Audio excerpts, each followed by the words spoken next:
Assalamu alaikum tug'anlar. Kutmandu kech. Moskva shahrining soati bo'yicha tug'anlar 17:46. Bugungi efirimiz tug'anlar. Efirni bölüşsek tug'anlar. Efirni bölüşüp bugungi efirimizin temасы tug'anlar. Tashiyev eldi keketpe degan. Asmandan 7-chi qavatında işlesеңдер tarixta жер су байлыктарын саткан азаматтын бири болуп каласың деген тема. Байырки бизде өзүңүздөр билесиздер, толук кандуу ишке кирише турган мыйзамсыз президенттер барбы, тирикпи? Же мына коргошун уну таап алып уланып калбадыбы? Же дагы эле толук кандуу ишке кирише элек бекен? Ошону билейин деп бүгүн ошо боюнча тема кылмакчымын. Анан коргошун уну ойлоп табып бул мыйзамсыз президент Садыр Алай деген атка кондурдум туугандар. Мен ошондо ат койдум, Садыр Алай деп эле койбойлу туугандар. Анан мынау Кемпироват боюнча туугандар, Кемпироват суу сактагычынын өзбектерге өткөзүп бергенин себеби туугандар. Не себептен булар ушу тез аранын ичинде өткөзүп бергенге аракет кылып атат? Мен ошону түшүнбөй турам да. Эмне үчүн, не себеп болду? Ал жер талашты эле эмес эле, жөн эле турган жер болчу. Ал жер Кыргызстандын Кыргызстан территориясы болгон. Не себептен болуп аткан мен да түшүнбөй атам да туугандар. Ошо боюнча сөз болмокчу. Эми бул жер чоң аталарынан калган жер окшойт. Как будто өзүнүн чоң атасынан калган жерди бергендей кылып таркатып атат. Ошо боюнча тема болчу. Мен эмне үчүн Ташиевди кекетпе деп атам туугандар элде. Өзүңүздөр билесиз, Ташиевдин барган жеринде барганда мына мен канча акыркы жолу байкадым туугандар. Эфирди бөлүшпөсөңөр, канча жолу байкадым. Барган жерде мына эмне сөз бар? Эсилер билесиңер мен каерде иштегенин. Ошол сөз мага кекеткен жакпады. Мага каерде иштесең дагы, ким болсоң да, катты назарында деп коет. 7-чи асмандын үстүндө иштесең дагы, кыргыз элине сен никтосуң. Айтканда, сен эл душманы, тарыхта эл душманы катары калдың. Жер саткыч боюнча, суу саткыч боюнча тарыхта калдың. Мына жолдош Ташиевге кайрылайынчы мен. Бул эфирimi көрүп турса, мен ушу жолдош Ташиевге кайрылып кетет элем. Жолдош Ташиев эми саясатчы, сизди саясатчы деп айтканга да туура келбейт. Себеби сиздин өз пикириңиз такыр болгон эмес, өз позицияңызда болгон. Себеби бир карасаңыз Бабанов менен кучактап аткансыз, бир карасаңыз Жээнбековду колдоп аткансыз, сиздин позицияга эч ким түшүнө бербейт да туугандар. Бул адам баягы мындай адамдардын бири экен да. Саясаттачы бул жеке жашоосуна аралашпайт. Саясатты кылган иштерин айтып берейин туугандар. Бул адам саясатта ушундай 400-500 адам экен да. Баягы любой саясатчынын ичине кирип, баягы колтундагы жүнү барбы, ошону жуула турган экен да бул кишичи. Ошондой өнөрдү жакшы өздөштүрдү бул кишичи. Эфирди бөлүшүп кетебиз туугандар. Эми туугандар, мен ушул Ташиевдин бүгүн өзүңүздөр билгендей Кемпироватка барыш керек. Кече ынтымак айылына барды эле, ынтымак айылынын тургундары коркуп, үркүп, унчукпай 20 гектарга 20 гектарды сүйлөшүп келем деп сөз берип Ташкентке бармак болчу. Билбейм, Ташкентке бардыбы, бар элекпи билбедим. Бирок мен айтам, бул Кемпироват талашсыз эле жер болчу туугандар. Буну биз мындай айтканда ал жерди биз өзүбүз, мына сыртта жүргөн мигранттар, ошол Өзбекстан, азыр Өзбекстанга бере турган болсо, курортный зона кылат экен туугандар. Биз ошону бербей туруп, Өзбекстанга мына кыргыз элине кайрылып кетейинчи. Ошол жерди бербей туруп, ошол сырттан инвестиция тартып туугандар. Ошол жерди биз база отдых кылабыз. Ошо Кемпироватыбызды, Кыргызстандын жерин суу сактагычын база отдых кылабыз.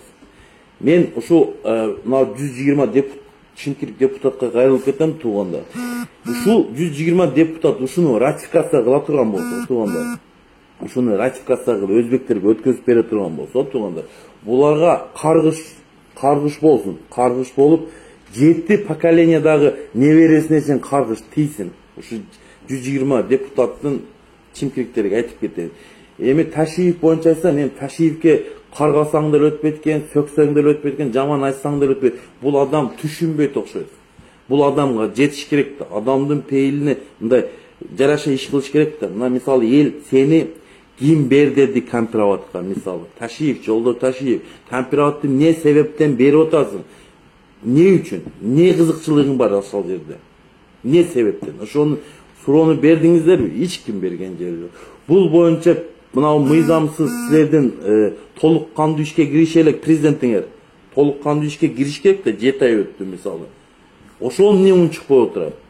Мына доконсаларчы, мына мекенчил доконсалар эмне унчукпай атат? Ошол эле Бекзат, мына баягы троллдор эмнеге унчукпай атат? Ошол эле Бакай дегендер.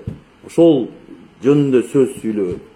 Себеби булар ошол Бекзат дейбиз, Бакай дейбиз, булар ошо Садыр Абаңардын мыйзамсыз президенттин толук кандуу ишке киришеликтин арыгын чапкан, ошону пиар кылган акчага жалданма троллдор, мындай айтканда ватник деп коет бизде туугандар. Ошон үчүн эфирди улап кетип эфирди бөлүшүрсеңиз doğru туугандар. Толук кандуу биз дагы мына эфирди толук кандуу иш кылалычы мындай. Эфирде көбүрөөк адам кирсен, көбүрөөк адам уксун дегендей. Мен бүгүн каналыма жаңы видео ролигим койдум.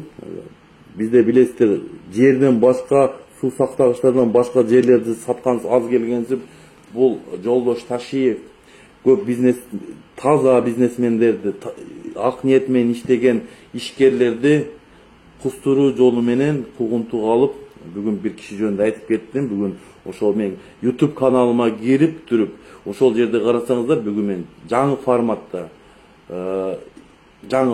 киргиздим. Ошону көрүп чыксаңыздар болот туугандар. Ошо каналыма лайк басып койсоңуздар туугандар жакшы болот. Анан туугандар, эми мынабы мыйзамсыз деп толук кандуу ишке кириши элек адам, мына 5 президент кылбаган адамдын ишин кылып койду да туугандар. Ушу 5 президенттин кудурети жетсе керек эле, бул деле ошо Кампироватты берип бергенге, сатып бергенге кудурет жетсе, ошо 5 эле президенттин да ушу 5 президент кылбаган нерсени мынабы азыркы мыйзамсыз толук кандуу ишке кириши элек толук кандуу атка конгон, анан коргошун уну ойлоп тапкан, элди улайм деген мыйзамсыз президентиңер 3 айда 100 күндө мына кылган планын айтып берейин туугандар.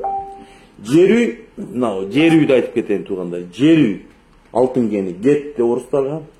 Кумтөр алтын кени, ошо Кумтөрдөгү Улут Таштырбай турат туугандар. Ошол эле жетин тонн эртең Кытайга бара турган болсо, жетин тонну Кытайга берет туугандар. Кандай шылтоо болот? Кытайдын өз убагына айыл бере албай калдык деп булакка тегиши мүмкүн. Ошентип бериши мүмкүн жетин тонн. Кампироват Өзбекстанга кетти. Орто Токой суу сактагычы да кетти туугандар. Мына эсептейли, мына 6 нерсе мисалы. 6 нерсе болот. Аны аз келгенсин, анын арасында элди коронавирустан дарылайм деп ошондой вакцина ойлоп тапкан, коргошуну деген. Ошол деңгээлдеги адам эми бизди башкарат атат да. Эми элестетип көрсөңөр, одан көрө мен Арстан Алайды эле президент кылып коюп койсок болмок экен. Будан көрөчү. Арстан Алайды алып келсе, будан түзүрөөк иштей белем. Мен ошол былтыркы октябрдын 5-октябрдан болгон баягы мыйзамсыз деп атпаймын туугандар. Ошол чыкканда эле мен сезген бул адамдынчы ичи тардыгы, ичинде колтугунда котурларын билгенмин да туугандар. Ошондо мен айтып келгенмин туугандар. Бул адам жакшы адамдыр, бирок саясатчы эмес бул. Бул лидер эмес туугандар. Себеби 2 жолу соттолгон адам. Мен бир эле суроо берейинчи кыргыздардан. 2 жолу соттолгон адам. Биринчисинде ошол ак үйдү басып алам деп Ташиев, Талант Мамытов Садыр аба болуп, кашан ашып, ошол жерде шымдарын жыртып, керек болсо машиналарына боевой оружиялары чыккан туугандар. Ишенесиздер ошого? Ошол архивде калса керек, ошону көтөрүп чыксаңар да болот. Булар ар бири 1,5 жылдан соттолгон туугандар. Ошол эле Ташиев, азыркы силердин спикериңер Талант Мамытов, азыркы УКМКнын төрагасы Ташиев, азыркы мыйзамсыз толук кандуу деген аттуу, коргошунуу деген наамдуу мыйзамсыз президентиңер да ошол жерде ошол бийликти басып алам деп соттолуп отуруп түрмөдө отуруп чыккан адам.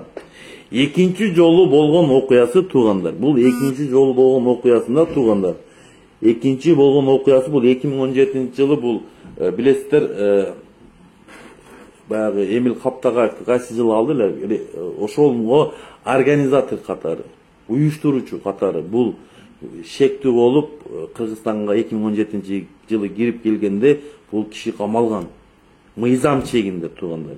Ал жерде личный саясий маанайда эмес, мыйзам чегинде.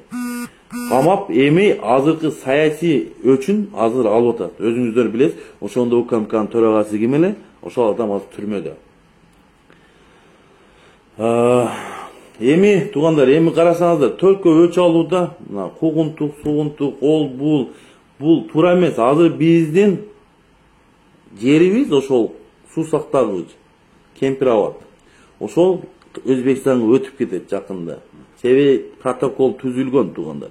Булар эмне себептен ошол суроо жаралат да, эмнеге ушул Ташиев, Садыр, мыйзамсыз президент, например, ушулар тез арада ошол нерселерди 30 жылдан бери мындай келип аткан чек ара маселелерин, ошондой жерлерди булар Өзбекстан көтөргөн эмес ол вопростучу. Кемпирабад боюнча вообще көтөргөн эмес бул вопросту тууган.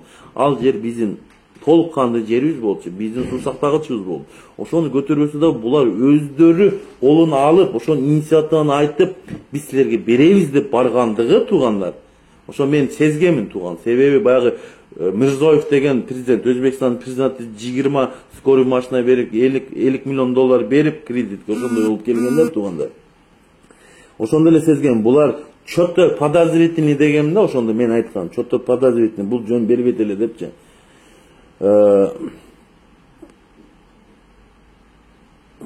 Ошон үчүн туугандар, эфирди бөлүшөбүз. Бүгүнкү эфирибиз аябай мындай толук кандуу болуп, мындай элге жага турган эфир болот туугандар. Мен сиздерге ачык эле айтам, бүгүн ачык сөз болот. Бардыгыбыз сурооңуздар болсо бересиздер туугандар. Мына өзүңүздөр билгендей, толук кандуу ишке киреше элекмин деп 6-7 айды өткөзүптү туугандар. 7 айда эмне иш кылса болот туугандар? 7 айда туугандар. Мен сиздерге бир нерсе айтып кетейин. 7 айда туугандар, 7 айда жок дегенде Кыргыз мамлекетинин экономикасын ойлоп койсо болмок туугандар. Кыргыз мамлекетинин экономикасы азыр кандай абалда туугандар? Бюджетте акча жок. Мыйзамсыз кустуруу деген методду таап алды. Азыр мен сиздерге ошол жөнүндө айтып кетем. Мыйзамсыз азыр кустуруп атат. Сотко чейинки өндүрүштөрүн мыйзамсыз ар бир баягы шектүү жарандар мыйзамсыз кусуп атат. Бирок бул бийлик канча турат Кудай билет, бирок бул бийлик кетет. Эртең бар бүрсүгүн жок туугандар, бул бийликчи. Ошондой да туугандар. Ошондо бул азыркы жабыркагандар, мыйзамсыз кустурууга жабыркагандар эртең Кыргыз мамлекетин сотко берет туугандар. Сотко бергенде туугандар биз утулуп калабыз. Себеби бизде соттун чечими жок туугандар. Шу мынандай күнөөсү бар экен, ошончо күнөөсүн бар экен, ошончо төлөш керек, компенсация кылыш керек деген соттун чечими жок.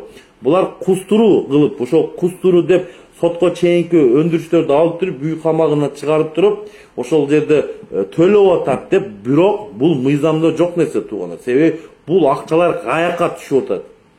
Кайсыл жака түшүп атат? Кайсы основание чего идет? Почему отпускаете? Эмне үчүн кылмыш кылган адамды досудебный порядке акчасын кустуруу кылып кое берип атат сотко чейин. Бул сот чечимди чыгарыш керек туугандар.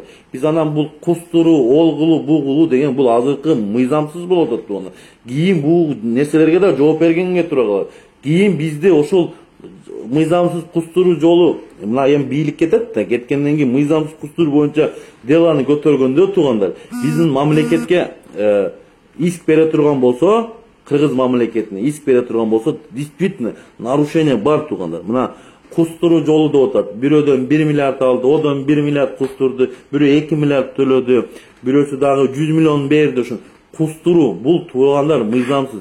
Биз мыйзам чегинде соттун өкүмү менен ошол кылган кылмышын иликтеп чыккандан кийин, сот өкүм чыгаргандан кийин, сот мынандай өкүм чыгарып, мынанча компенсация төлөш керек деп чыккандан кийин гана мына ушул мыйзамдуу болуп атат. Аны анан да судебный порядке кылып кустуруу жол чөнтөк левый правыйга кетсе бул мыйзамсыз туугандар. Ошон үчүн азыркы мына акылдуулар ошол мыйзамсыз кусуп атпайбы? Кийин мына бийлик кеткенден кийин көтөрүп чыгат туугандар. Ошондо кыргыз мамлекетин сотко берет. Сотко бергенде биз утулуп кала турган болсок, биз ушербке кетебиз, кыргыз мамлекети ушербке кетет. Ошо 1 миллиард төлөгөн кустуруу жолуна төлөгөндөн бизге 2 миллиарддык чек берет, мындай көрсөтөт. Мен 1 миллиардым, силерде 2 миллиард болуп калды. Ушуну төлөйсүң деп сотко кайрылганда биз утулуп кала турган болсок, Кыргызстандын бюджети минуска кетет туугандар. Ошондо кыргыз элинин акчасы эле кетип калат туугандар. Ошону биз дагы мындай келишип иш кылышыбыз керек да. Бул деңгээли төмөн, мындай айтканда акылы жетпеген адам ушуну кылат да, кустуруу жолунчу. Ушул кустурууда эле бир азыр 5 миллиардка жакын адам кустуруп койду туугандар. Эми ошол мына азыркы бийлик эртең бар бүрсү күнү жок, бул бийликке эч ким кепилдик бере албайт. Себеби уже элдин манай өзгөрүп, биз бекер эле бул толук кандууну ишке бекер эле президент кылыппыз, шайлаппыз деп уже адамдар манайларын өзгөртүп атат туугандар. Эртең мына 1 ай, 2 ай, 3 айдан кийин толук кандуу эл манайын өзгөрткөндөн кийин бул киши уже мыйзамсыз да. Өзү эле түшүнүп калат бул нерсени, анан кеткенге туура келет. Кеткенден кийин поздно болот. Ошондо биз ошого чейин туугандар, кыргыз эли, мен дагы бир сурайм.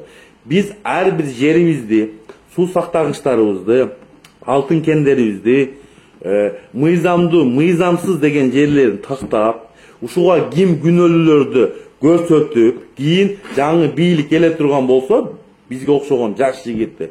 Ушундай нерселерди көрүп туруп, биз адилетсиз нерселерди көрүп туруп, унчукпай койсок туугандар, туура болбой калат. Себеби кийинки бийлик, жаңы бийлик, жаштардын бийлиги болот туугандар. Мен ачык эле айтам, биз курактуу, биздин поколениянын бийлиги болушу мүмкүн. Мына 30дан 40 жаш, 35ден 45 жашка чейинки болушу мүмкүн. Мен ошондой өзүмдүн жеке оюм айтып атам туугандар. Болсо туугандар, булар акылдуулар.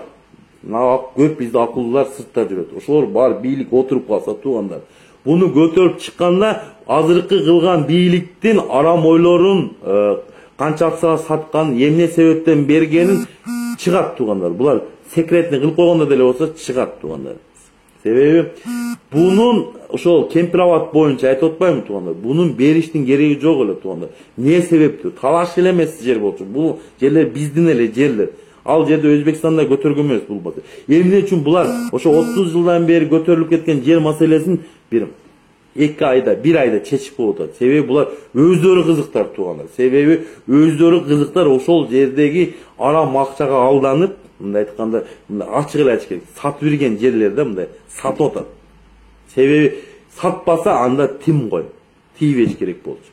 Барып Өзбекстанга барып 20 гектарга түшүрүп келейин деп, өзүбүздүн жерибизди барып өзү суранып келип атат. Бул деген эмне деген маңкуртчулук, мен билбейм. Акмакчылык да.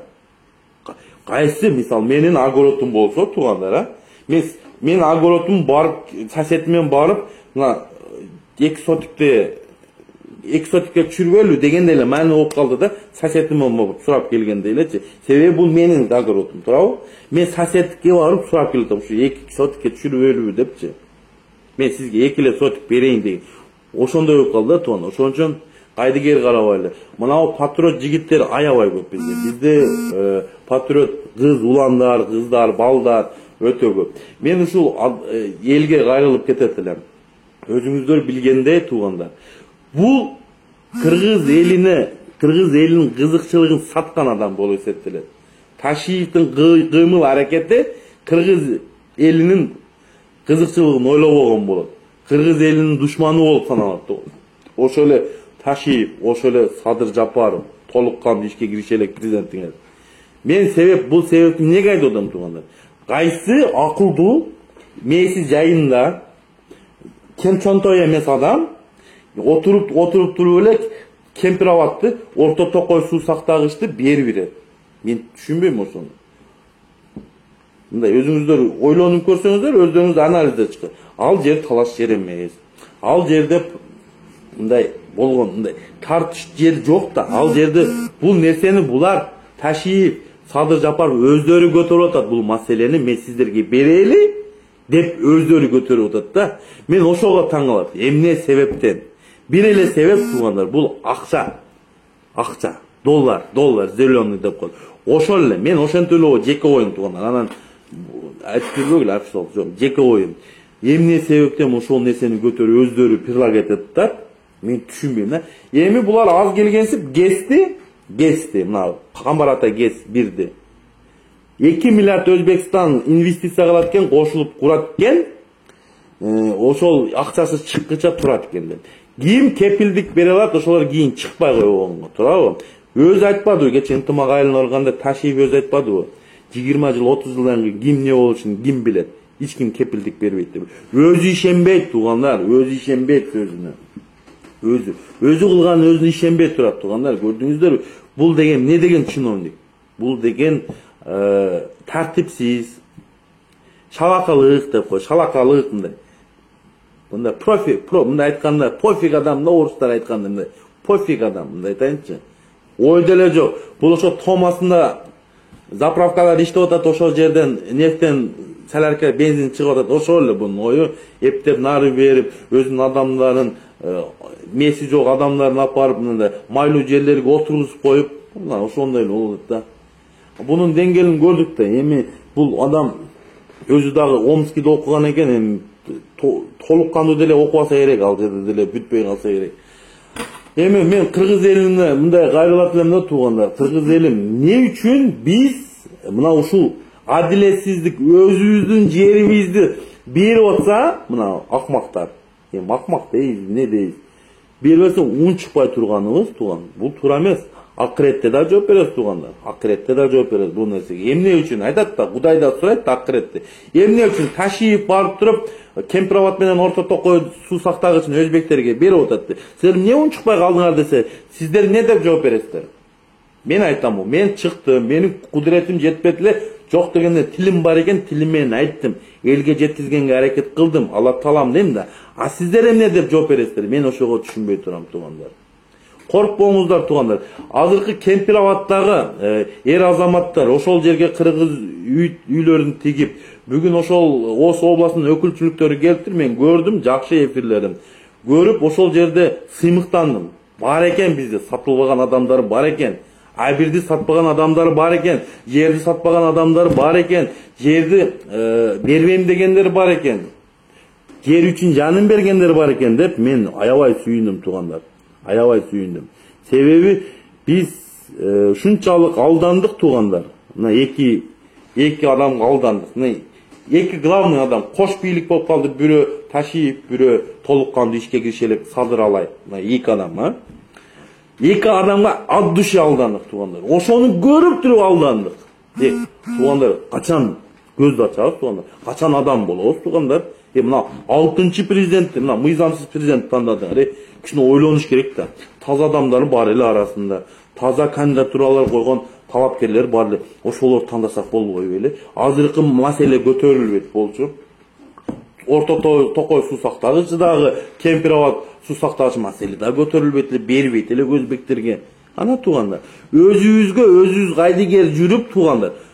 Кайдыгер карап жүрүп. Ушул туңгуйкап келген бизде да күнөө бар туугандар. Унчукпай отуруп алганыбыз, ошол келип туруп, ошолорго мошенниктерге ишенгенибиз, ошолорду алып келип бийликке алып келип мыйзамсыз отурганыбыз өзүбүздө күнөө туугандар. Эмнеге мыйзамсыз?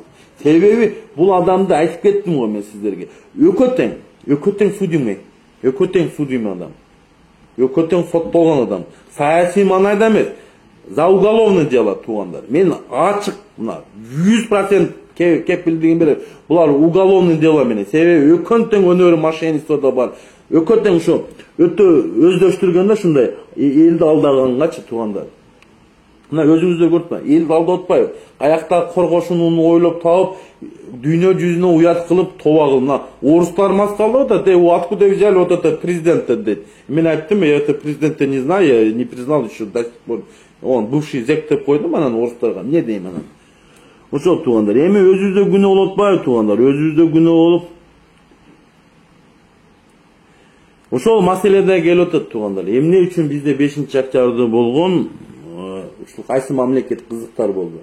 Кайсы мамлекеттин секретный структуралык кызыктар болду? Мен ойлоп калдым, бул жерде Өзбекстандын кызыкчылыгы болгон. Ушул жерде Өзбекстанда жардам берген окшойт деп калдым туугандар. Себеби булар өз максатына жетиш үчүн ушул нерселерди ушу Ташиевди колдой берген, Садырды колдой, өзүңүздөр билесиздер да. Биринчи ким куттуктады? Афганистандын президенти куттуктады, ага чейин Мирзиёев буну колдогон туугандар. Мына ушул жерде баардык нерсе ушул жерде турат туугандар. Эфирди бөлүшүп кетебиз. Эфирди бөлүшүп туугандар. Эми туугандар мындай болот туугандар. Биз кыргыз эли ошол кемпироваттарды сактап калышыбыз керек. Ошол задача турат туугандар. Кандай болбосун? Материальный жактаанбы туугандар? Моралдык жактаанбы туугандар? Физический жактаанбы туугандар? Ошол жерге ар бир кыргыздын патриот жигиттери, Кыргызстанга кайдыгер карабаган жарандарга кайрылып кетем туугандар. Ошол кемпироватка барып, ошол жерде моралдык укук, материалдык жардам, ошол жерде турсаңыздар туугандар. Кудай кааласа биз бул бийликтин арам оюн ишке ашырбайбыз туугандар. Мен кыргыз элине кайрылып, мына 120 депутаттын чимкириктерге да кайрылып кетем. Если сиздер ушуну ратификация кылып өткөзө турган болсоңуз да туугандар, 7-чи поколениеда урук небере чебереңиге оно болсун, каргыш тийсин. Уруңар 7-чи поколениеге чейин тийсин деп атам мен, дагы ачык айтам. Бул Ташиев жөнүндө мен сөз жок. Бул кишинин жөнүндө сүйлөгүм да келбейт. Ачык айтам. Бул кишини айта берип, жетиш керек да. Жетиш керек да. Мына мен кыргыз элинин жараны катары, Кыргызстан Республикасынын жараны катары убактылуу иштеп жүргөн, Россияда жүргөн адам ушул бул Ташиев кылгап турган нерсени сын пикир баягы ката кетирген жерлерин мен айтып чыгып атам тууган. Мен айтып чыгып ушуну көтөрүп атам да, мисалы да. Мага окшогон жигиттер аябай көп. Кудайга шүгүр. Мен Кыргызстанда ушуну көтөргөндө мына Тилекматка окшоп, булар көрдүңүздөр да, Тилекматты камап койду, бир 4 посту. Мен деле камап коймок да. Мага не повезло, мен сыртта жүрүп калдым туугандар. Ошон үчүн мен коркпой, үркпөй, корко турган жерим да жок биз жагынан. Бир Алла Тааламдан коркком. Коргойм десе Алла Таалам 200 миң армиясы болсо деле коргоп коет экен туугандар. Мен ачык айтайын туугандар. Ошон үчүн ниетти түз кылалы туугандар. Мына арам акчага алданбайлар.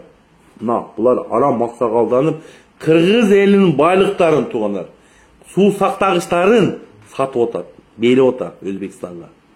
Бул деген маңкуртчулук туугандар. Бул деген кыргыз элинин душманы болуп эсептелет.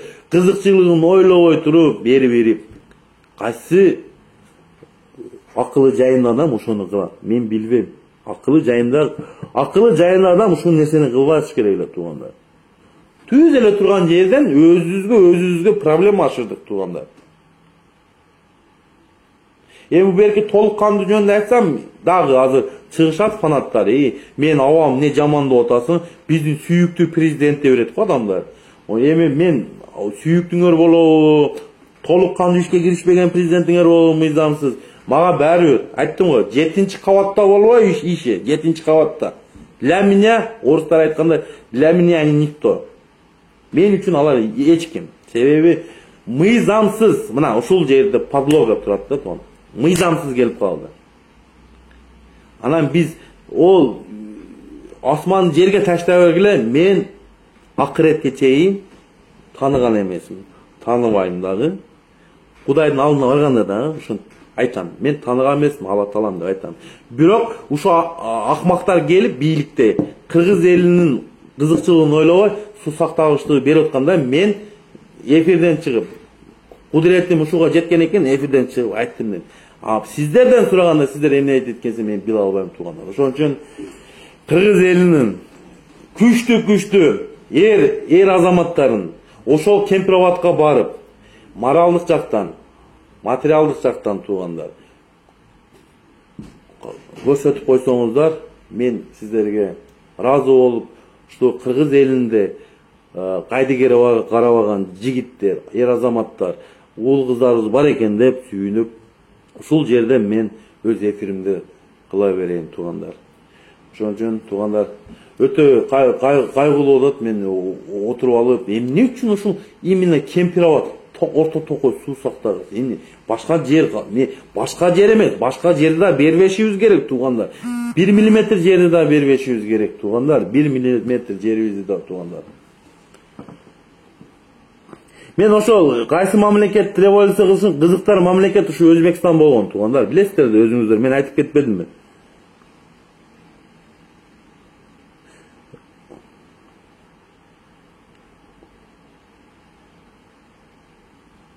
Бул жерде бирөө жазыптыр. Мына Нурик Курбаналиев, мен сага айтып кетейин. Сен азыр неде жазган? Той качан сен кураста болсоң эми. Мындай да туугандар. Орозайым карындашыбыз. Бул кыз кыргыздын мындай айтканда азыркы Курманжандыкасы. Анан каяктагы сөздөрдү чыгарып алып эле Адахан акеге жабыштырган бул билбейм. Адетсиздик деп коебузбу. Адахан аке менен Орозайдын ортосунда канча жаш? Небересинде кызындай кыз. Сен мына Нурик Курбаналиев башың дөперас окшойт, башың мең жок окшойт, Ошону өзүң логика ойлоп көрбөйсүңбү? Кичине ойлонуп көрбөйсүңбү? Мындай фейктерди угуп, буларды сөгөп мен жададым, мындай ачык эле айтайынчы. Ошон үчүн туугандар, мына кайдыгер карагандар ичибизде отурат. Мына Курбаналиев дегендер, ушуга окшогон кайдыгер карап жүргөндөр элдин бузарлары ушу. Мына Нурик Курбаналиев деген эл бузар экен туугандар. Мына көрдүңүздөр, булардын да кырып туруп